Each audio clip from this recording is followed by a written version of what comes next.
ఎటువంటి సమస్య వచ్చినా సరే మన విజయంలోకి నడిపించిన దేవుడు ఈ రోజు వరకు కూడా అదే దేవుడు మనం కలిగి ఉన్నామండి. కాబట్టి మీ విశ్వాసాన్ని ఏమాత్రం కోల్పోకండి. మొదటి రోజు మొదలుకొని ఈ రోజు వరకు వాక్యం ద్వారా మిమ్మల్ని ఒక వాక్యం ద్వారా కట్టుకుంటా తీసుకెళ్తున్నానండి. లైవ్ లో డే 1 నుంచి 15 రోజుల వరకు నేను చెప్పిన వాక్యాలను కనుక మీరు లింక్ చేసుకున్నట్లయితే మీ విశ్వాస జీవితంలో ఎలా ఎదగాలి, ఎలా ముందుకు సాగాలి, ధైర్యం అనే ఆత్మతో ఎలా నింపబడాలి, ఎటువంటి ప్రార్థన మనం చేయాలి, ఎటువంటి ప్రార్థన దేవుడు వింటాడని బలమైన వాక్యాలతో ఎవరి మీద మనం ఆధారపడాలి, మన ఆశ్రయదుర్గం ఎవరు అనే వాక్యాలతో మీకు ఇప్పటి వరకు మిమ్మల్ని బలపరిచాను. మరి ఈ రోజు ప్రత్యేకంగా మన జీవితాల్లో ప్రతి ఒక్కరూ ఎదుర్కొనే సమస్య గురించి నేను వాక్యం బోధిద్దాం అనుకుంటున్నానండి. It is rejection. మన జీవితాల్లో ఎన్నోసార్లు మనం రిజెక్షన్ ఎదుర్కొంటాం, తిరస్కరించబడతాం, లేదా మన మొదటి రోజు నుంచి జీవితంలో ముసలి వాళ్ళు అయ్యే వరకు మనం వినే మాట యువర్ రిజెక్టెడ్ రిజెక్టెడ్ రిజెక్టెడ్ అనే మాట మనల్ని ఎంతగానో బాధ పెడతా ఉంటుందండి. ఎంతగానో మనల్ని విసుగు పొందేలాగా, మన ఆత్మ దిగజారిపోయేలాగా, దేవుళ్ళు విశ్వాసం కోల్పోయేలాగా ఈ రిజెక్షన్ చేస్తుందంటండి. అసలు వాట్ ఈస్ రిజెక్షన్ అంటే the act of refusing to accept, use or believe someone or something.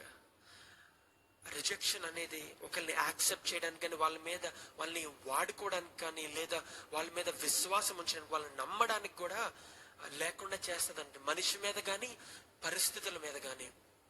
ఉదాహరణగా చెప్పాలంటే, అగైన్ ఇందాక చెప్పినట్లే ఉద్యోగానికి వెళ్ళినప్పుడు నేను యాక్సెప్ట్ చేయరు. కొన్నిసార్లు నీకు అన్నీ బాగుంటాయి, అన్నీ కరెక్ట్గా ఉంటాయి, అన్ని క్వాలిఫికేషన్స్ ఉన్నాయి, అన్ని మార్కులు, అన్ని క్రైటీరియాను మీట్ అయినా చూడడానికి అందంగా లేవని కూడా చాలా సార్లు సాఫ్ట్వేర్ కంపెనీస్లో కానీ, పెద్ద పెద్ద మల్టీనేషనల్ కంపెనీస్లో చాలా మంది రిజెక్షన్ ఫేస్ చేస్తూ ఉంటారు. ఎందుకంటే రిజెక్ట్ చేస్తున్నారంటే there will be no reply, just we want to reject, so we are rejecting అని చెప్పి తీసేస్తారు. కొన్నిసార్లు మీకు ఆఫర్ లెటర్ పంపుతామనో, మేము విల్ లెట్ యు నో అని చెప్పి రిజెక్ట్ చేస్తూ ఉంటారండి. కొన్నిసార్లు నువ్వు వాడుకోవడానికి కూడా పనికిరావు, ఎందుకంటే నీకే తలాంతు లేదు, ఏ టాలెంట్ లేదు, ఏ ఫ్యామిలీ బ్యాక్గ్రౌండ్ లేదని చెప్పి నువ్వు దేనికి పనికిరావని చెప్పి నేను రిజెక్ట్ చేస్తూ ఉంటారు. కొన్ని మార్లు నిన్ను నమ్మరండి. నీ పేపర్లు ఎంత బాగున్నా సరే, నువ్వు చూడడానికి ఎంత అందంగా ఉన్నా సరే, నీకు శరీరంలో బలం ఉన్నా సరే, శక్తి ఉన్న, వయసున్న, జ్ఞానం ఉన్నా సరే, కొన్నిసార్లు నీ పైన వాళ్ళకి విశ్వాసం ఉండదంటండి. They don't believe you, so they reject you అని చాలాసార్లు మనం రిజెక్ట్ చేస్తారండి. అది మాత్రమే కాకుండా the act of not giving someone the love, the attention they want to expect. Again మన జీవితాల్లో పెళ్ళిళ్ళలో కావచ్చు, లేదా మన రిలేషన్షిప్స్ లో కావచ్చు, లేదా మన తల్లిదండ్రుల దగ్గర కావచ్చు, మన కుటుంబీకుల దగ్గర కావచ్చు, ఎవరి దగ్గర అయినా సరే మనం ఈ రిజెక్షన్ ని మనం ఫేస్ చేస్తూ ఉంటామండి. మన నుంచి ప్రేమను కానీ అటెన్షన్ కానీ వాళ్ళు పొందుకోలేని ఏడల మనల్ని వాళ్ళు రిజెక్ట్ చేస్తూ ఉంటారండి. కాబట్టి you have to think through about it.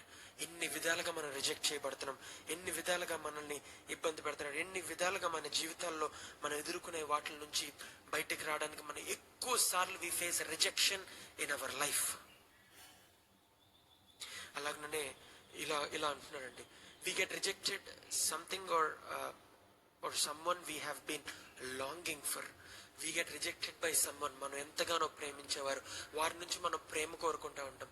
చాలా మంది తల్లి తండ్రులు వాళ్ళ పిల్లల నుంచి ప్రేమ కోరుకుంటుంటారు. చిన్నతనం నుంచి పెద్ద వరకు వాళ్ళని చదివించి ఉన్నతమైన స్థాయిలో వాళ్ళు చూడడానికి వాళ్ళని అప్పులు చేసి ఉన్నది అమ్ముకొని వాళ్ళు వేరొక దేశం పంపిస్తే వాళ్ళు ఫోన్ కాల్ కోసం తల్లిదండ్రులు ఎదురు చూస్తారంటే, వీళ్ళకి డబ్బులు ఇచ్చి పంపించింది వాళ్ళే, వీళ్ళు జలసాలు చేయడానికి డబ్బులు ఇచ్చింది వాళ్ళే, వీళ్ళు అక్కడ తినడానికి ఉండడానికి డబ్బులు ఇచ్చింది వాళ్ళే, వీళ్ళు ఒళ్ళు కొవ్వెక్కి అక్కడ చదవకుండా ఇష్టానుసారంగా తాగుడికి, వ్యసనాలకి, లేదా ఆ అమ్మాయిలకి అబ్బాయిలకి అలవాటు పడిపోయి ఇష్టానుసారంగా జీవితం జీవిస్తే, అమ్మ ఫోన్ చేస్తే కట్ చేయడం, నాన్న ఫోన్ చేస్తే కట్ చేయడం, వాళ్ళు కాల్ యూ బ్యాక్ అని చెప్తారండి. ఎవరైతే వాళ్ళని ఉన్నతమైన స్థితిలో స్థాయిలో చూడాలనుకున్నారో వాళ్ళని వీరు ప్రతిరోజు రిజెక్ట్ చేస్తూ ఉంటారంటండి. ఎంత భయంకరమైన పరిస్థితి అండి అది. వీళ్ళేదో లోన్లు పెట్టుకోనో కాస్త అమెరికా దేశంలో అంటే చదువుకి తల్లిదండ్రులు హెల్ప్ చేయరండి. వాళ్ళు లోన్లు పెట్టుకొని లోన్కి హెల్ప్ చేసినందుకు వాళ్ళ తల్లిదండ్రులకి కృతజ్ఞులై ఉంటారంటండి. ఇక్కడ మన భారతదేశంలో అలా ఉండదు కదా. లోన్లు పెట్టినా తల్లిదండ్రులే కట్టాలి, లోన్ తీసుకొని పెట్టినా వీళ్ళు ఎప్పుడు ఉన్నతమైన స్థితికి వెళ్తారు, ఎప్పుడు ఉద్యోగం చేస్తారు, ఎప్పుడు సంపాదిస్తారు, ఎప్పుడు కడతారు అని చెప్పి వాళ్ళు తల తాకట్టు పెట్టైనా సరే వీటికి అప్పు తీరుస్తూ ఉంటారు తల్లిదండ్రులు. వాళ్ళ కనీసం వాళ్ళ ప్రేమకి కూడా వాళ్ళు రెస్పాండ్ అవ్వరంటే. They reject their love, they reject. తల్లిదండ్రులు లాంగింగ్ అవుతారు, నా కొడుకు ఎలా ఉన్నాడు, నా కూతురు ఎలా ఉంది, వాళ్ళ గురించి కలవరిస్తా. కొంతమంది క్రైస్తవులు అయితే ప్రార్థిస్తా, ఆ ఉపవాసాల్లోనే నా కొడుకు ఉన్నతమైన స్థితికి వెళ్ళాలి, నా కూతురు ఉన్నతమైన స్థితికి వెళ్ళాలంటే వీడు వేరే దేశం నుండి పబ్బులకి, షికార్లకి, తాగుడికి, సినిమాలకి, స్నేహితులతో పబ్బాలు గడపడానికి ఇష్టానుసారమైన జీవితం వాళ్ళు జీవిస్తా. వెళ్ళిచ్చే డబ్బుని కాలేజీ ఫీజులు కట్టకుండా బెట్టింగ్లు ఆడతా, అప్పులు చేస్తా, లేకపోతే ఈ క్యాసినోస్కి వెళ్తా ఇష్టానుసారంగా జీవిస్తూ ఉంటారండి. వాళ్ళ గురించి ఈరోజు మాట్లాడుతున్నానండి.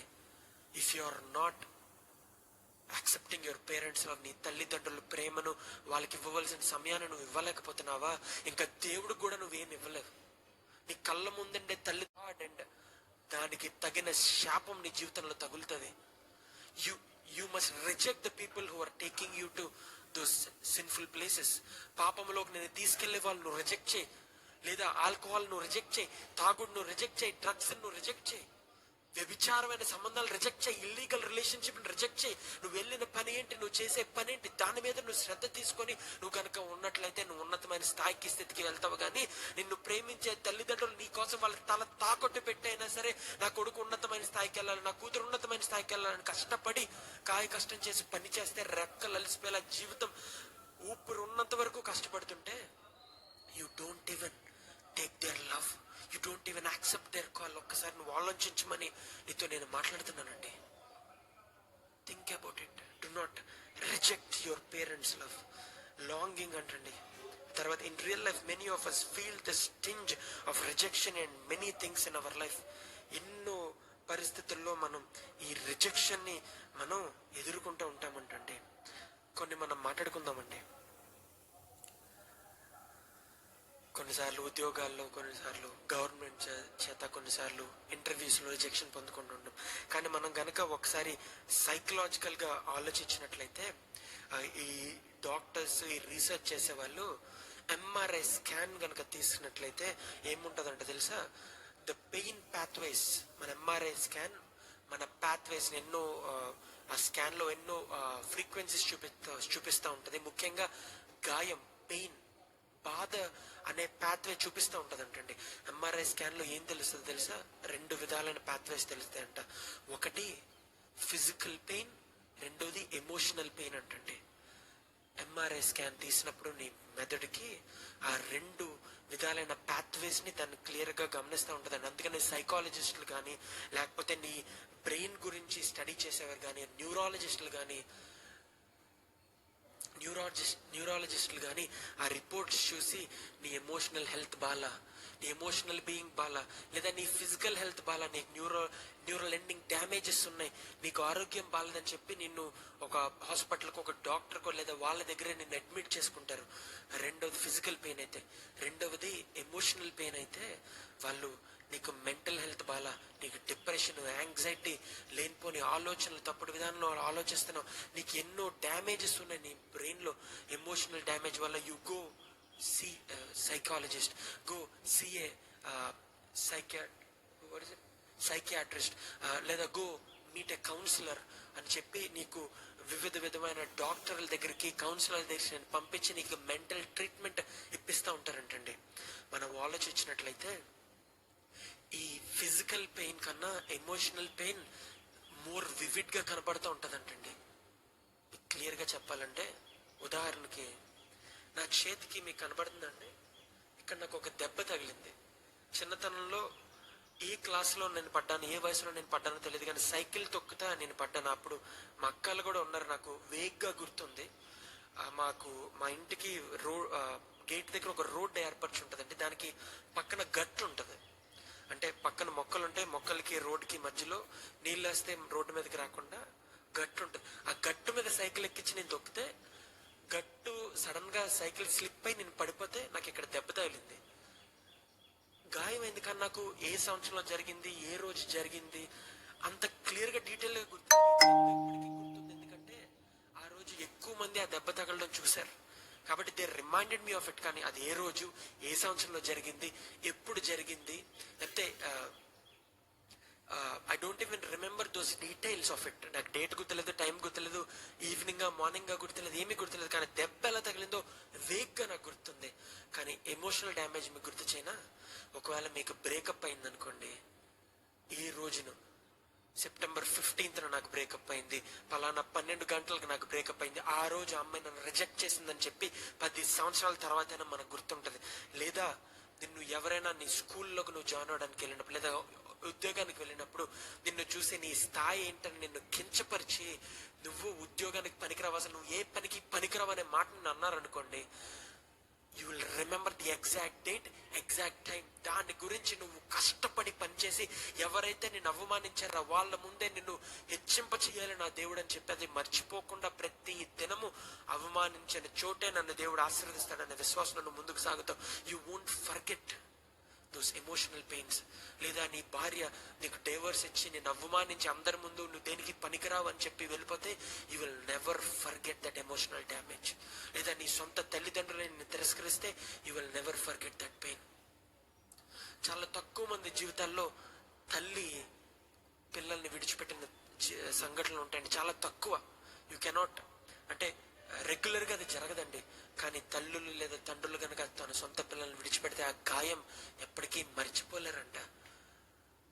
ఆ ఫాదర్ లేదా మదర్ వాళ్ళని విడిచిపెట్టి బ్రతుకున్నప్పుడే వాళ్ళు I don't even care about them అని చెప్పి విడిచిపెడితే ఇప్పటికీ ఎంతోమంది ప్రార్థనతో పెడుతున్నారండి, నా తండ్రి నన్ను విడిచిపెట్టేశాడండి, because I'm not good enough, మా అమ్మ ఆయనకి సరిపోవట్లేదంట అందుకని విడిచిపెట్టేశాడండి. మా దగ్గర మాకు ఆర్ఫనేజ్ ఉందండి, మీకు తెలీదు చాలా మందికి, ఎవరికైనా సాయం చేయండి, అక్కడికి వెళ్ళండి ఇక్కడ వెళ్ళండి మాకు చెప్తా ఉంటారు. మాకు ఆర్ఫనేజ్ ఉంది, దాదాపు 400 మంది పైగా అక్కడ పిల్లల్ని మేము ఫ్రీగా 31 సంవత్సరాల నుంచి మా తల్లిదండ్రులు, తర్వాత మేము పెరుగుతున్నప్పటి నుంచి మేము కష్టపడి ఆర్ఫనేజ్ని నడిపిస్తా 1 నుంచి 10th క్లాసెస్ వరకు ఫ్రీ ఎడ్యుకేషన్ మేము ఇస్తున్నామండి. అక్కడికి వచ్చే పిల్లలు ఎలాంటి వారో తెలుసా? They were rejected by their own parents. చాలా మంది జాయిన్ చేస్తున్నప్పుడు ఏం చెప్తారో తెలుసా? మా పిల్లోడు కాదండి, మా వీధిలో ఉన్న పిల్లోడండి, ఎవరు లేకపోతే జాయిన్ చేస్తామని చెప్తారు. ఎందుకంటే మా రూల్ ఏంటంటే తల్లి లేదా తండ్రి లేని పిల్లల్ని జాయిన్ చేయండి, అవసరతలో ఉన్న పిల్లల్ని జాయిన్ చేయండి, ప్రేమ లేని పిల్లల్ని, కుటుంబాల్లో ప్రేమ లేని పిల్లల్ని మా దగ్గర జాయిన్ చేయండి, మేము క్రీస్తు ప్రేమను చూపిస్తామని క్రైటీరియా మేము పెడితే సొంత తల్లిదండ్రులే మా పిల్లోడు కాదని మా దగ్గర సీట్ కొట్టడం కోసం జాయిన్ చేసి విడిచిపెట్టి వెళ్ళిపోతారండి. ఈనాటికి కూడా మా దగ్గర ఎంతో మంది పిల్లలు 10 సంవత్సరాలు 20 సంవత్సరాల నుంచి మా దగ్గరే ఉన్నారు. ఇప్పటికీ వాళ్ళ అమ్మ మొహం చూసుంటారండి. వాళ్ళు ఆ రోజు విడిచిపెట్టే వెళ్ళిన తల్లి ఈ రోజుకి వాళ్ళని విడిచిపెట్టే ఉంది. దట్ రిజెక్షన్, దట్ పెయిన్ తట్టుకోలేరంటండి. వాళ్ళు పిల్లవాడి చిన్నతనం నుంచి ఈ రోజు వరకు కూడా ఆ గాయాన్ని మర్చిపోలేడు. తన తల్లి తనను రిజెక్ట్ చేసింది, లేదా తన నాన్న తనను విడిచిపెట్టాడు. నీకు మందు కావాలా, పిల్లలు కావాలంటే మందు కావాలని చెప్పి వ్యసనాలకి లోబడి వ్యసనాల వైపు వెళ్ళిపోయిన తల్లిదండ్రులు, కుటుంబాన్ని విడిచిపెట్టిన తండ్రులు ఎంతో మంది ఉన్నారు. ఈనాడు ఎంతమంది తల్లులు ఉన్నారో తెలుసా? 2 పిల్లలు ఉంటారు, భార్య భర్త ఉంటాడు, కుటుంబం సంతోషంగా ఉంటది. ప్రియుడి కోసం పిల్లల్ని, తండ్రిని, తన భర్తని విడిచిపెట్టి రిజెక్ట్ చేసి వెళ్ళిపోయిన వాళ్ళు ఎంతో మంది కన్నీటితో ఏడ్చిన వారు మా జీవితాల్లో మేము చూసామండి. మా పరిచర్యలో, మా ఆర్ఫనేజ్ లో, లేకపోతే మా దగ్గర మేము జరిగించే చారిటీ దగ్గరికి వచ్చేవాళ్ళు, అయితే ఓల్డ్ ఏజ్ హోమ్స్ కానీ, లేకపోతే మేము చేసే డే కేర్ సెంటర్స్, ముసలి వాళ్ళు తల్లులు మా దగ్గరికి వచ్చి ఏడుస్తారండి. మా పిల్లోడు మేము అంత కష్టపడి చదివిస్తాం, మాకున్న పొలాన్ని నమ్మి ఆడికిస్తే ఈరోజు ఆస్తి ఇవ్వలేదని చెప్పి నన్ను బయట పెట్టేశాడండి. కనీసం పువ్వు కూడా నాకు పెట్టడండి, పిటికడ అన్నం కూడా నాకు ఇవ్వడండి, నా ముఖం చూడని చెప్పి ఏడుస్తూ ఉంటారు. Rejection, rejection, rejection. ఆఖరికి 80 ఏళ్ళు వయసు వచ్చినా సరే తన్ని కష్టపడి పెంచి పోషించిన తల్లిని కూడా విడిచిపెట్టే వాళ్ళు ఎంతో మంది ఉన్నారు ఈ కాలంలో. ఒకసారి ఆలోచించండి, మనం కనుక అటువంటి వారిగా ఉన్నామా? లేదా మన జీవితంలో అటువంటి రిజెక్షన్స్ మనం ఎదుర్కొంటున్నామా? 100 సార్లు జాబ్కి వెళ్ళాను, 10 సంవత్సరాల నుంచి జాబ్ ట్రై చేస్తున్నాను, లేదా 5 సంవత్సరాల నుంచి జాబ్ ట్రై చేస్తున్నాను, నాకు జాబ్ రావట్లేదు, దేనికి పనికిరావని నాకు ముద్రేస్తున్నారు. లేదా నీట్ ఎగ్జామ్ లేదా ఎంసెట్ ఎగ్జామ్ ఎన్ని సంవత్సరాలు లాంగ్ టర్మ్ తీసుకొని రాస్తానే ఉన్నాను, 1 మార్క్తో పోతుంది, ఆ రిజెక్షన్ వస్తుందండి నాకు. లేదా కౌన్సిలింగ్కి వెళ్తున్నాను, రిజెక్ట్ చేస్తున్నారండి, నువ్వు వేస్ట్ అని చెప్పి నన్ను తీసేస్తున్నాను. లేదా అన్ని క్రైటీరియాస్ మీట్ అవుతున్నాను కానీ నేను వేరే క్యాస్ట్కి సంబంధించిన వాడిని చెప్పి హయ్యర్ క్యాస్ట్ సంబంధించిన రిజెక్ట్ చేస్తున్నారండి. లేదా అక్కడ జాయిన్ అయిన తర్వాత నేను లోవర్ క్యాస్ట్ అని చెప్పి క్యాస్ట్ ఫీలింగ్ చూపించి నన్ను అనగతొక్కి నన్ను చదువు నుంచి వేరు చేసి నన్ను బయటకు పాడేస్తున్నారని చెప్పి ఎంతో మంది వాళ్ళ సాక్ష్యాలు తెలియజేస్తా ఉన్నారండి. రిజెక్షన్ ఎదుర్కొనే వాళ్ళు ఎంతో మంది ఉన్నారు. తన కుటుంబంలో రిజెక్షన్ ఎదుర్కొ, తను ప్రేమించిన వారి దగ్గర, పనిచేసే దగ్గర, వ్యాపారం చేసే దగ్గర, ఉద్యోగాలు చేసే దగ్గర, చదువుకునే దగ్గర, ప్రతి ప్రాంతంలో రిజెక్షన్ రిజెక్షన్ రిజెక్షన్ ఎదుర్కొంటానే ఉంటున్నారంటే. ఇంకా ఎమోషనల్ డ్యామేజ్ ఏం చేస్తుందో తెలుసా? నీ బ్రెయిన్ లో ఎంఆర్ఐ స్కాన్ తీసినా సరే ఆ పాత్వేస్ లో, ఆ నర్వ్ ఎండింగ్స్ లో దే విల్ అండర్స్టాండ్ క్లియర్లీ నీ ఎమోషనల్ డ్యామేజ్ ఎంతో వివిడ్ గా, అంటే చాలా క్లియర్ గా, చాలా స్పష్టంగా కనపడుతుంది అంటే. This is not me who's telling it. It is recorded. ఇది both scientifically, both medically recorded statement అండి. ఫిజికల్ డ్యామేజ్, ఒకసారి పడ్డావా, నీకు కాళ్ళు ఎరిగిందా, చేయి ఎరిగిందా, చాలా మంది స్కూల్స్ లో పడతారు, చేతులు ఎరగొట్టుకుంటారు. ఎప్పుడు చేయి ఎరిగింది, ఎలా ఎరిగిందంటే ఏమో గుర్తులేదురా, చాలా సార్లు నా చేయి ఎరిగిందని చాలా మంది చెప్తా ఉంటారు. సరదాగా నవ్వుకుంటూ ఉంటారు. అరే నేను క్రికెట్ ఆడితే పడిపోయాను, లేకపోతే రన్నింగ్ రేస్ ఆడితే పడిపోయాను, లేకపోతే ఫుట్బాల్ ఆడితే పడిపోతే నా యాంకిల్ బెండ్ అయిపోయింది. వివిడ్ గా చెప్తుంటారు. ఒక 100 సార్లు అయిందిరా బాబు, ఎన్నని చెప్పను అని నవ్వుతా చెప్తా ఉంటారు. Physical damage doesn't last long. కొన్నాళ్ళ తర్వాత మర్చిపోతాం, కానీ ఎమోషనల్ డ్యామేజ్ మనకి జీవితాంతం గుర్తుంటదంటండి.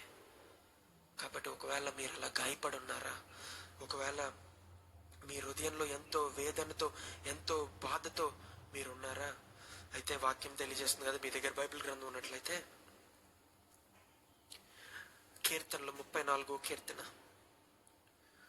ఒకవేళ నువ్వు విరిగి నలిగిన హృదయంతో నువ్వు ఉన్నావా, నీ ఆత్మ కృంగిపోయేలాగా, కృషించిపోయేలాగా తొక్కేశారా, నిన్ను నలగకొట్టడానికి ప్రయత్నిస్తున్నారా, నిన్ను తక్కువ వాడిగా, తక్కువ దానిగా చూసి నువ్వు దేనికి పనికిరావని నిన్నని నీ హృదయాన్ని పగలకొడుతున్నారా, లేదా నిన్ను ప్రేమించేవారు నిన్ను తిరస్కరిస్తున్నా, నువ్వు ప్రేమను కోరుకున్న వాళ్ళే నువ్వు పనికిరావని ఇంకొకరితో వెళ్ళిపోతున్నారా, అయితే వాళ్ళ గురించి అండి ఈ కీర్తన 34వ కీర్తన 17వ వచనం నుంచి మనం చూసినట్లయితే మనకు అర్థమవుతుంది. When the righteous cry out for help, the Lord hears and delivers them out of all their troubles. నీతిమంతులు మొరపెట్టగా యెహోవా ఆలకించును, వారి శ్రమలన్నిటిలో నుండి వారిని విడిపించును. విరిగిన హృదయము గల వారికి యెహోవా ఆసనుడు, నలిగిన మనస్సు గల వారిని ఆయన రక్షించును. Hallelujah. It's a very straightforward message అండి. When the righteous cry out for help, నీతిమంతులు మొరపెట్టగా, మన హృదయం గాయమైనప్పుడు, మనం తట్టుకోలేని పరిస్థితిలో ఉన్నప్పుడు, మనం ఎంతో భక్తితో గనక ఆయనకి మొరపెట్టినట్లయితే, నీతిమంతులుగా మనం మారి మనకు ఆయనకు అయిష్టకరమైన కార్యములన్నిటిని మనం విడిచిపెట్టి గనక ఆయన తట్టు తిరిగి జనాంగంగా మనం మారి ఆయన మార్గంలో నడిచినట్లయితే, ఎవరైతే when the righteous cry out for help, ఒకసారి చదువుతారా మళ్ళీ, నీతిమంతులు మొరపెట్టగా యెహోవా ఆలకించినట్టండి. హియర్స్, ఆయన చెవియొక్కి వింటాడంటండి. మన బాధలను, మన వేదనను, మనం ఎదుర్కొనే రిజెక్షన్ కనుక ఆయనకు తెలియపరిచినట్లయితే, నిన్ను లోకం రిజెక్ట్ చేసినా సరే, 2000 సంవత్సరాల క్రితమే నా కుమారుణ్ణి పంపి, కుమారుని రూపంలో నేనే వచ్చి నన్ను లోకం రిజెక్ట్ చేసేలాగా నా శరీరాన్ని గాయపరుచుకొని నిన్ను నా సొత్తుగా నేను చేసుకున్నాను.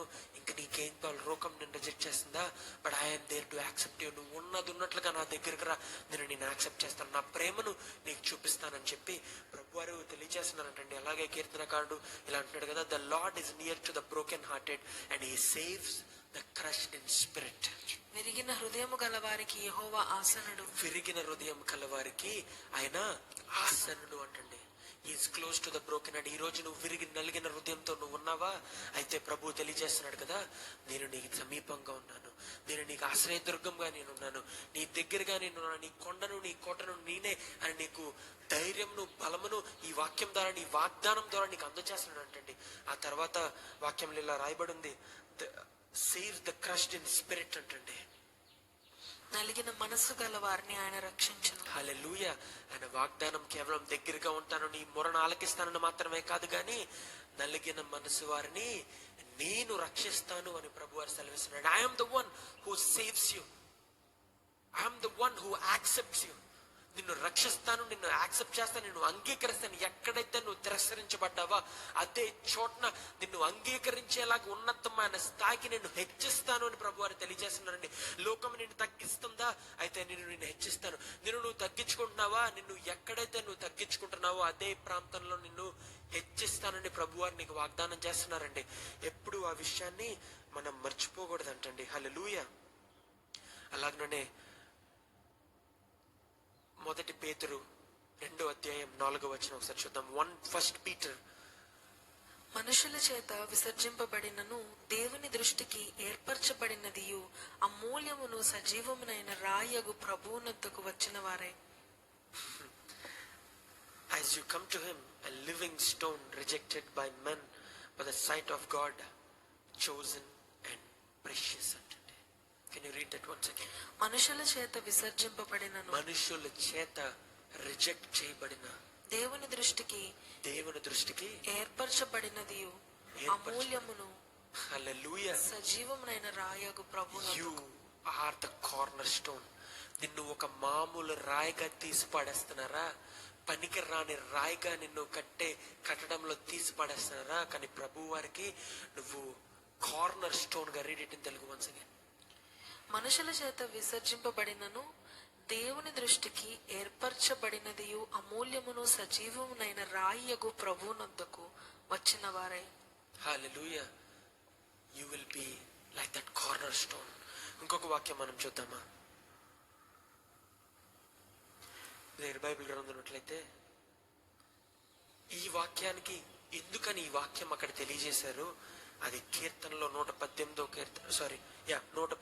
కీర్తన 22వ వచనంలో దీన్ని ఇంకా క్లియర్ గా రాయబడి ఉందండి. The stone that the builders rejected has been the corner stones అని రాయబడి ఉందండి. 118వ కీర్తన 22వ వచనం. ఇల్లు కట్టువారు నిషేధించిన రాయి మూలకు తలరాయి ఆయను. హల్లెలూయా. ఒకవేళ ఇల్లుకి కట్టబడిన రాయి కట్టేవారు దీన్ని పనికిరాని రాయిగా పక్కన పడేస్తాయంట, దాన్ని మూల రాయిగా ప్రభు చేస్తాడంట. నిన్ను ఒకవేళ నువ్వు పనికిరావు అని చెప్పి కట్టడానికి పనికిరావు, మా ఉద్యోగంలో మా కంపెనీలో నువ్వు దేనికి పనికిరావని నిన్ను పక్కన పడేశారా? ఎవరైతే పక్కన పడవేయబడ్డారో వాళ్ళని ప్రభు హెచ్చింపజేయబడతారంట. ఎంతో మంది గొప్పవారి సాక్ష్యాలు మనం విన్నామండి. నువ్వు దేనికి పనికిరావని రిజెక్ట్ చేస్తే ఈ రోజు గొప్ప గొప్ప కంపెనీల్ని ఓనర్స్ గా, CEOs గా నిలబడి ఉన్నారండి. నువ్వు దేనికి పనికిరావు, నువ్వు వాక్యం చెప్పడానికి పనికిరావు, నువ్వు కనీసం ఏది మాట్లాడమని రిజెక్ట్ చేస్తే ఈ రోజు గొప్ప దైవ శాఖలుగా వాళ్ళు నిలబడ్డారండి. దేవుడు బంచ్ ఆఫ్ టాలెంటెడ్ పీపుల్ నుంచి గొప్పగా లోకంలో ఉన్న వారి దగ్గర నుంచి ఆయన ఎక్స్పెక్ట్ చేయట్లేదు, కానీ ఎవరైతే ఆయనకి అవైలబుల్ గా ఉన్నారో వాళ్ళ దగ్గర నుంచి మాత్రం ప్రభు వాళ్ళని ఆశీర్వదిస్తాడంట. సింపుల్ ఉదాహరణ మీకు తెలియజేస్తానండి. దైవజనులు కర్మోజీ గారు, మీ అందరికీ తెలుసు, శామ్యూల్ కర్మోజీ గారు. ఆయన్ని సేవకులందరూ, ఆయన 17వ ఏట ఆయనకి సేవకు వచ్చినప్పుడు సేవకులందరూ ఆయన నిలబెట్టి ఆయన్ని అవమానించారంట. బైబిల్లో 46 పుస్తకాల పేర్లు చెప్పడే నాకు తెలియదండి అని చెప్పారంట. లేదా నేను రాసిస్తాను, నువ్వు ఎప్పటికీ సేవకుడు కాలేదని ఒక దైవజనుడు చెప్పాడంట. ఈ రోజు వైజాగ్ అదే ప్రాంతంలో ఎక్కడైతే అవమానించబడ్డారో 8,000 మందికి పైగా సంఘస్థులతో దేవునిచ్చిన సంఘంతో ఆయన గొప్పగా సేవ చేస్తానండి. కొన్ని లక్షలాది మందికి, కోట్లాది మందికి ఆయన రాసిన పాటలు, ఆయన చెప్పే వాక్యాలు దీవెనకరంగా ఉంటున్నాయండి. ఎక్కడైతే నువ్వు రిజెక్ట్ చేయబడతావో అక్కడే నిన్ను హెచ్చింప చేస్తానని ప్రభు తెలియజేస్తాడు. If you are thrown out like a stone, God will use you like a corner stone. నిన్ను ఒక రాయిలాగా, పనికిరాని రాయిలా కట్టడంలో పడివేశారా, ఆ రాయిని తీసుకొచ్చి ఆ బిల్డింగ్ కే కార్నర్ స్టోన్ గా ప్రభువారు నిన్ను నిలబెడతారంటండి. హల్లెలూయా. ఇంకొక ఉదాహరణ తెలియజేస్తానండి, నా జీవితంలో జరిగింది. నా 9వ క్లాసులో అండి నాకు అమెరికా వెళ్ళడానికి అవకాశం వచ్చింది. అప్పుడే నేను నా ప్రసంగాలు చేయడం మొదలు పెట్టాను. నా 12 ఏళ్ల వయసుకి ట్రైన్లో మొదటి ప్రసంగం చేశాను, దేవుడిచ్చే ధైర్యం అని చెప్పి. అదే ప్రసంగాన్ని 13వ ఏట వయసులో మా నాన్నగారు, అమ్మగారు నన్ను ప్రోత్సహించి నాకు వాక్యం నేర్పించి నన్ను వాక్యం చెప్పమన్నారు. తర్వాత అలాగా చిన్నగా నాకు తెలిసినంతలో అప్పటికి నాకేమి బైబిల్ జ్ఞానం పెద్దగా లేదు, నాకేమీ పెద్దగా తెలీదు. మా తల్లిదండ్రులు నేర్పించింది, నేను చదివింది లేదా మా అక్క నాకు చెప్పినవే నేను వాక్యాలుగా బోధించేవాడిని. వాళ్ళు రాసి నాకు ఇచ్చి నాకు నేర్పించేవారు, ఇలా ఇలా చెప్పాలి వాక్యం, నీలో దేవుని ఆత్మ ఉంది, 3వ తరం రా నువ్వు అని చెప్తుంటే నాకే ప్రేరేపణ కలిగి కొత్త కొత్త వాక్యాలతో నేనే కొత్త కొత్త టైటిల్స్ పెట్టుకొని దేవుడినిచ్చే ధైర్యం అని చెప్పి, దేవుని విశ్వాసం అని చెప్పి ఎన్నో దేవుడు దావీదుకి ఇచ్చినంత ధైర్యం, దావీదు కంటే ధైర్యం లేకపోతే సంసోనికి ఇచ్చినంత ధైర్యంలో నన్ను నింపి నడిపించండి. ఎన్నో బోధలు నేను చేసేవాడిని చిన్న వయసులో, 7th 8th క్లాసెస్లో. అప్పటి నుంచే దేవుడు నన్ను వాడుకోవడం మొదలు పెట్టాడు. ఎందుకు? నాకేదో వాక్య జ్ఞానం ఉందని నన్ను వాడుకోవట్లేదండి దేవుడు. I was available, God is using me. నన్ను హెచ్చింపచేస్తున్నాడు. నా వయసుకు మించిన గౌరవం, నాకు స్థాయికి, నా జ్ఞానకు మించిన స్థాయిని నాకు దేవుడిచ్చి నన్ను నిలబెట్టి నన్ను వాడుకుంటున్నాడండి. నేను తప్పులు చేయలేదా? లేదా నేను ఆ నోరు జారి ఏమన్నా మాట్లాడలేదా? మాట్లాడానండి. I'm also human just like you. నేనేమి గొప్పవాడిని కాదు, లేకపోతే యేసు ప్రభు వారిని కాదు. ఆయనలాగా పోలి జీవించడానికి నేను ప్రయత్నం చేస్తా వచ్చాను. ఎన్నో మార్లు పడ్డాను, మరలా తిరిగి లేవడానికి దేవుడు నాకు సహాయం చేసి ఆయన తట్టు తిప్పుకొని ఈ రోజు ఇంత ఘనంగా నన్ను వాడుకుంటున్నాడు. కానీ నా 9వ తరగతిలో నాకు కోరిక ఉండదండి. మా నాన్నగారు, మా తాతగారు అమెరికా దేశంలో చదువుకున్నారు, నాన్నగారు చదువుకున్నారు. నాన్నగారు మరి నాకు వీడియో కాల్స్ లో అమెరికా దేశంలోకి వెళ్ళి పరిచయం చేస్తూ అక్కడ ఉన్నప్పుడు వీడియో కాల్స్ నాకు చూపించేవారు, ఇలా ఇలా ఉంటుంది అమెరికా అంటే. నాకు ఆశగా ఉండదు, నువ్వు ప్రార్థన చేయి, దేవుడు నిన్ను తప్పకుండా అమెరికా తీసుకెళ్తాడు అని చెప్తే, నా వాక్యాలు మా నాన్నగారు ఆ ఫేస్బుక్ లో అలా పెట్టినప్పుడు ఆయన స్నేహితులు చూసి ఒక యూత్ కాన్ఫరెన్స్ కి, నాకు 9th క్లాస్ లో నేను ఉన్నప్పుడు, 14 years వయసులో 9th క్లాస్ లో నేను ఉన్నప్పుడు నన్ను ఒక యూత్ కాన్ఫరెన్స్ లో అమెరికా దేశంలో బోధ చేయడానికి 21 రోజులు దాదాపు 17-18 సంఘాల్లో నేను బోధ చేయడానికి ప్రభువారు నాకు అవకాశం ఇచ్చారంటే. నాకు ఆ న్యూస్ తెలిసాక నేను ఎగిరి గంతేసిన, I'm going to America, it's a biggest thing. ఇప్పుడు ఎవరు పడితే వాళ్ళు వెళ్ళిపోతున్నారు, చాలా ఈజీగా జరిగిపోతుంది. కానీ 15 ఏళ్ల క్రితం 9th క్లాస్ అంటే బట్ 11-12 years బ్యాక్, 10-15 ఏళ్ల క్రితం చాలా గొప్పదండి. మీరు ఆలోచిస్తే మీకు గుర్తొస్తుందండి. అమెరికా వెళ్ళాడంటే, అమ్మో అమెరికా వెళ్తున్నాడా అని చాలా గర్వంగా చెప్పుకున్నా. నేను చాలా గర్వంగా చిన్న వయసులో నా స్కూల్లోకి వెళ్ళి అందరికీ చెప్పేసుకున్నా. అప్పుడు నేను వీసాకి వెళ్ళా, లేకపోతే నాకేమీ వీసా వచ్చిందని గ్యారంటీ లేదు. నా పాస్పోర్ట్ ఒకటే నా దగ్గర ఉంది, వీసా డేట్ కూడా ఇంకా ఫిక్స్ అవ్వాల. వాళ్ళు డేట్స్ ఇచ్చారు, అమెరికా దేశం రమ్మని చెప్పారు, but I was not ready for it. కానీ అప్పటికే నేను అందరికీ చెప్పుకోవడం మొదలు పెట్టేసా. స్కూల్లో నా ఫ్రెండ్స్ అందరికీ చెప్పి నేను అమెరికా వెళ్ళిపోతాను. ఎందుకు? నాకు దేవుడు నాకు అవకాశం ఇచ్చాడు. మా అమ్మగారు నాకు చెప్పారు, నీకు వీసా వస్తుందిరా. మా నాన్నగారు చెప్పారు, నీకు ఖచ్చితంగా వీసా వస్తుంది, ఎందుకంటే దేవుడు ఇచ్చిన అవకాశం ఎవరు ఏమి చేయలేరని చెప్పి. ఇంకా పర్మిషన్ తీసుకోవడానికి మా అమ్మగారు వాళ్ళు స్కూల్కి వచ్చారు. మా ప్రిన్సిపల్తో మాట్లాడితే మా ప్రిన్సిపల్ అన్నారంట, ఆల్రెడీ చాలా లీవ్స్ పెడతాడండి మీ అబ్బాయి, పరిచయలో ఉన్నాం కదా, ఎప్పుడు పడితే అప్పుడు స్కూల్ మానేసేవాడు, రాత్రి మీటింగ్ లేట్ అయితే నెక్స్ట్ స్కూల్కి వెళ్ళేవాడిని కాదు. సో కాబట్టి మేము లీవ్స్ ఇవ్వడం కుదరదంటే, మా అమ్మగారు లేదండి ఇవ్వాలి, it's a big opportunity for him. Education ఎంత తనకి ఇంపార్టెంటో ఇది కూడా తన కెరియర్ లో చాలా ఇంపార్టెంట్ అండి. చిన్న వయసులో అంత ఆపర్చునిటీ అంటే చాలా గొప్ప విషయం. అంటే అయితే మేము ఆలోచించుకొని చెప్తాం, మా డీన్ మీ అబ్బాయితో మాట్లాడతారని చెప్పారంటే. మా డీన్ ఒక క్రిస్టియన్, ఆయన పేరు చెప్పాలనుకోవట్లేదు, లేకపోతే నేనేమి ఆయన ఈ స్కూల్ అని కూడా నేను చెప్పాలను. నా ఫ్రెండ్స్ ఒకళ్ళు ఎవరన్నా చూస్తే వాళ్ళకి అర్థమైపోద్ది ఏ స్కూల్లో నేను చదివాను 9th క్లాస్లో. ఆ డీన్ ఒక క్రిస్టియన్, ఆయన స్కూల్లో చాలా క్రిస్టియన్ ప్రోగ్రామ్స్ కూడా ఆయన నడిపిస్తారు. ఆయన అంటే అందరికీ భయం ఆ స్కూల్లో, ఎందుకంటే కొంచెం లావుగా బలంగా ఉంటారు. ఆయన చూస్తే భయపడిపోతూ ఉంటారు, అందరినీ కొడతారు, బాగా గట్టిగా కొడతా, గట్టిగా అరిచి కేకేస్తూ ఉంటారు. ఆయన మ్యాథ్స్ టీచర్, అలాగే డీన్ కూడా చాలా గట్టిగా అరుస్తుంటారు. ఆయన అంటే అందరికీ భయం, నాకు కూడా భయమే ఆయన అంటే. నేను ఇప్పుడంటే చాలా హైట్ ఉన్నాను, కానీ అప్పుడు చాలా పొట్టిగా, చాలా బక్కగా, చాలా చిన్నగా ఉండేవాడిని. ఆయన మాట్లాడతారంటే మమ్మీ చెప్తే, అమ్మా నేను ఆయనతో అయితే మాట్లాడినమ్మా, ఆయన దగ్గర అసలు నాకు మాటలు కూడా రావంటే, ఏం పర్లేదురా మాట్లాడంటే, స్కూల్ 2 రోజుల తర్వాత మళ్ళీ మామూలుగా వెళ్తే గేమ్స్ పీరియడ్ లో నన్ను పిలిపించారండి. స్కూల్ గేమ్స్ పీరియడ్, అందరికీ గేమ్స్ పీరియడ్. ఆ లాబీలో ఎవరు లేరు, నేను ఒక్కడిని ఉన్నాను. ఆయన ఒక్కడే ఒక క్లాస్ రూమ్ లో కూర్చొని నన్ను లోపల రమ్మనండి. ఇలాగా నేను భయంగా దగ్గరికి వెళ్తే, where are you going, what kind of permission are you taking అని అడిగాడండి. ఇలా నాకు ఆపర్చునిటీ వచ్చింది సార్ అమెరికా వెళ్ళడానికి అంటే. నువ్వు ఏం చేస్తావు, మీ నాన్నగారు ఏం చేస్తారంటే చెప్పానండి. చెప్తే ఆహా అక్కడికి వెళ్ళి ఏం చేస్తారో నువ్వు అన్నాడండి. అప్పటిదాకా ఇంగ్లీష్లో మాట్లాడేయన్నా, నేను ఇలా సేవకుడు అబ్బాయినని చెప్పగానే తెలుగులో మాట్లాడడం మొదలుపెట్టి, ఏం చేస్తారు అక్కడికి వెళ్ళంటే, నన్ను వాక్యం చెప్పడానికి పిలిచారండి, they want me to preach అంటే, నీకు అంత వాక్యం తెలుసా? అయితే బైబిల్లో 66 పుస్తకాలు వరుసనే చెప్పు, లేకపోతే పాత నిబంధనలు ఎన్ని పుస్తకాలు ఉన్నాయి, కొత్త నిబంధనలు ఎన్ని పుస్తకాలు చెప్పు అంటే, నేను చెప్పే లోపే నాకు భయం వేసేస్తుంది. ఆయన అలా రెట్టించి మాట్లాడుతుంటే నేను ఆన్సర్ చెప్పే లోపే అది కూడా తెలీదా?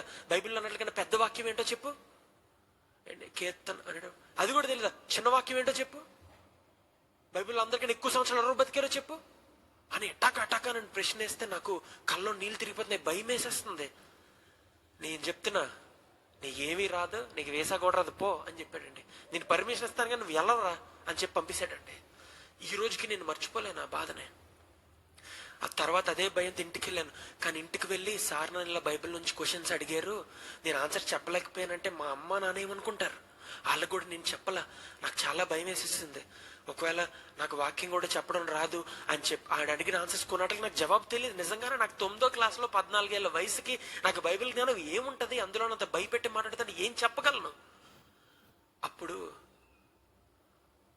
ఇంటికి వచ్చాను. ఇంట్లో వీసా స్లాట్ బుక్ అయిందిరా అని చెప్పారు. స్కూల్కి పర్మిషన్ అని ఇస్తారని చెప్పాను. నేను తీసుకెళ్లారు వీసా స్లాట్కి. చెన్నైలో వెయిట్ చేసిన లోపలికి వెళ్ళాను. నాకు భయంగా ఉంది, ఒక్కడనే వెళ్ళాను. వెళ్ళి ఇంటర్వ్యూలో క్వశ్చన్స్ అడిగారు, వాళ్ళకి ఆన్సర్ చెప్పాను.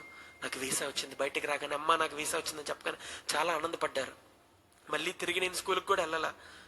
వీసా రాగానే 2 డేస్లో అమెరికా తీసుకెళ్ళిపోయారు నన్ను మా డాడీ. అమెరికా వెళ్ళిన పరిచయలో బాగా వాడపడ్డాను. ఘనంగా ఎక్కడైతే నాకు అవకాశం ఇస్తానని చెప్పారో నేను ఊహించిన దానికంటే ఇంకా అధికమైన చర్చల్లో పెద్ద పెద్ద సంఘాల్లో వందలాది వేలాది మంది అమెరికన్ పీపుల్ ముందు ఇంగ్లీష్లో బోధ చేయడానికి దేవుడు నాకు అవకాశం ఇచ్చాడు. కేవలం 9 ఇయర్స్ వయసులో నా సాక్ష్యం చెప్పుకోవడానికి. 14 ఇయర్స్ వయసులో 9th క్లాస్లో 21 రోజులు నేను ఉన్నాను. 21 రోజులు అయిపోయిన తర్వాత తిరిగి వచ్చాను. తిరిగి వచ్చిన తర్వాత నా స్కూల్కి మా అమ్మగారు తీసుకెళ్తున్నాడు. అమ్మగారికి చెప్పిన ఇలా అయిందమ్మా అంటే, చూసావారా నన్ను అక్కడ అవమానపరిచారు కదా, నేను మళ్ళీ అదే స్కూల్కి నేను తీసుకెళ్తున్నాను కదా, సార్తో నువ్వు మాట్లాడి దేవుడు నేను ఎలా వాడుకున్నాడు చెప్పని చెప్పారండి. అందరికి నేను చాక్లెట్స్ పట్టుకెళ్ళాను. నా సార్ దగ్గరికి వెళ్ళి అందరికి ఇచ్చినట్టే ఆయనకు కూడా చాక్లెట్ ఇచ్చాను. నాకు అప్పటికి చెప్పడానికి భయం వేస్తుంటే మా అమ్మగారు, సార్ మా అబ్బాయి మీకు ఏదో చెప్తాడంటే అని చెప్పారు. మా అమ్మగారు చాలా స్ట్రాంగ్ స్ట్రైట్ ఫార్వర్డ్ ఉమెన్ అండి. అందుకని ఎవరైనా నెగిటివ్ కామెంట్ పెడితే వెంటనే రిప్లై కూడా పెట్టేస్తారు. మా అమ్మ ఎవరికి భయపడరు, ఎవరు స్ట్రైట్ ఫార్వర్డ్గా ఉంటారు. మాకు అదే నేర్పించారు. స్ట్రైట్ ఫార్వర్డ్గా ఆ రోజు సార్తో మా అబ్బాయి ఏదో చెప్తాడంట అంటే నేను ఏం చెప్పానో తెలుసా, బైబిల్లో 66 పుస్తకాలు ఉంటాయండి, మెతుషెల్లా 969 సంవత్సరాలు బ్రతికాడు. నన్ను ఏమైతే క్వశ్చన్స్ అడిగారని టక్క ఓన్లీ జవాబులే చెప్పేసాను. బట్టి కూడా వచ్చేసాను నేను. నన్ను అవమానపరిచాడు ఆయన ముందు. ఖచ్చితంగా ఆయన అనుకున్నది తప్పు, నాకు తెలియదు అనుకుంటాడు, నాకు తెలుసు అనేది నిరూపించుకోవడానికి అలా చెప్పాను. తర్వాత ఏమైందో తెలుసా, అదే స్కూల్లో నన్ను హెడ్ బాయ్గా చేశారండి. హెడ్ బాయ్గా అనౌన్స్ చేసింది ఎవరో తెలుసా? హెడ్ బాయ్ అంటే స్కూల్ అందరూ ఓట్స్ వేస్తే ఎలక్షన్స్లో లీడర్ స్కూల్ మొత్తానికి 9th క్లాస్లో నాకు ఓట్స్ వేస్తే ఆ స్కూల్లో హెడ్ బాయ్గా అనౌన్స్ చేసింది ఆ సారే. అంకిత్ స్టీఫెన్ రెడ్డి ఈ మన స్కూల్కి హెడ్ ముందు నన్ను హెచ్చింపచేశాడు నా దేవుడు. That is the God that I'm worshipping. నాకు వాక్యం పెద్దగా తెలియకపోవచ్చు ఆ వయసులో, కానీ నేను విశ్వాసంతో ముందుకు సాగి నాకు నా దేవుడు తోడుండగా నేను దేనికి పనికిరానని చెప్పి రాయిలా నన్ను పాడేస్తే అక్కడే మూల రాయిగా స్కూల్కి హెడ్ బాయ్ రిప్రజెంటేటివ్గా నన్ను నిలబెట్టాడు నా దేవుడు. Hallelujah. That is of God lift you higher. నీ జీవితంలో నువ్వు రిజెక్ట్ చేయబడ్డావా, నువ్వు దేనికి పనికిరావని నీకు చెప్పారా, లేకపోతే నేను ఎవరు ప్రేమించట్లేదు, నీకు గౌరవించట్లేదా, అదే ఎక్కడైతే నువ్వు అవమానపడ్డావో అదే దగ్గర తీసుకెళ్లి నేను హెచ్చింప చేస్తాడని దేవుడు సెలవిస్తున్నాడండి. Hallelujah. If you are losing hope, బైబిల్లో ఎన్నో వాక్యాలు మనం విన్నాం కదా, ఇప్పటి వరకు ఎన్నో వచనాలు మనం చదువుకున్నాం కదా, అలాగనే ఎంతో మంది జీవితాల్లో రిజెక్ట్ చేయబడ్డారు. సింపుల్ గా లూకాసు వార్త కనుక మనం చూసినట్లయితే, టైం తక్కువగా ఉంది కాబట్టి నేను డీటెయిల్డ్గా వెళ్ళను, కానీ లూకాసు వార్తలో మనం చూసినట్లయితే దేవుడు యేసుప్రభు వారు ఆయన పరిచర్య చేసిన తర్వాత, ఆయన ఉపవాసం ముగించిన తర్వాత సాతాను ఆయన ప్రలోభ పెట్టి 4వ అధ్యాయంలో ప్రలోభ పెట్టిన తర్వాత 5వ అధ్యాయంకి మనం వచ్చినట్లయితే ప్రభువారు ఒక సినగాగ్లో వాక్యం బోధించడానికి వెళ్ళారంట. ఆయన వాక్యం బోధిస్తూ మొదలు పెట్టారు. ఐజయా 61:1 అధ్యాయం ఆయన ఓపెన్ చేసి ఆ స్క్రోల్ ని చదివారంట. 17వ వచనంలో 5వ అధ్యాయంలో ఇలా రాయబడి ఉందంట లూకాసు వార్తలో. The scroll of the profit Isaiah was handed to him. Unrolling it he found the place where it is return. ఇలా రాయబడి ఉంది ఆ ప్రాఫిట్ ఐజయా స్క్రోల్లో అని ప్రభువారు ఇలా చదవడం మొదలు పెట్టారు. The spirit of the lord is on me because he has anointed me to proclaim good news to the poor. He has sent me to proclaim freedom to the prisoners and recover of sight for the blind and to set the oppressed free అనేలాగా లూకాసు వార్త 4వ అధ్యాయం 18వ వచనంలో రాయబడింది.